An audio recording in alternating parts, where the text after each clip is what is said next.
Notre éditorialiste Slimane Zeguidour est avec nous. Slimane, c'est la première attaque américano-britannique au Yémen, attaque qui n'a pas été menée par la coalition internationale mise sur pied pour mettre fin justement aux attaques de Houthis en mer Rouge. Pourquoi, Slimane, les États-Unis et le Royaume-Uni sont si seuls ?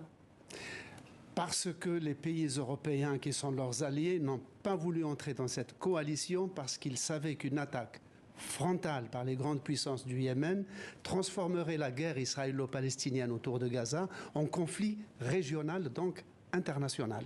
Et là, d'une certaine manière, on y est. On savait que le Liban, la Syrie, l'Irak étaient déjà affectés par le problème. Maintenant, c'est le Yémen. Et le Yémen, c'est qu'il contrôle une des artères vitales du commerce international. Mais ces frappes américaines et britanniques, est-ce qu'elles peuvent vraiment contribuer à sécuriser la mer Rouge ? Alors, elles ne peuvent pas contribuer à la sécuriser parce que les Américains n'ont pas les Européens avec eux, les Européens qui songent à créer leur propre coalition en association avec les pays arabes riverains.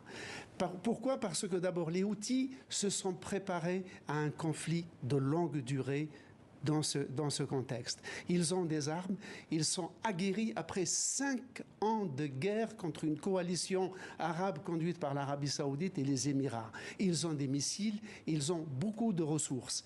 Et donc, comme en plus ils sont sur un corridor maritime qui est large, seulement de 30 km sur la partie la plus étroite, ils peuvent faire de la nuisance en permanence et comme ils ont dit, ils ne pourront s'arrêter que lorsque Israël arrêtera sa guerre contre Gaza. Merci beaucoup Slimane Zeguidour pour ces précisions.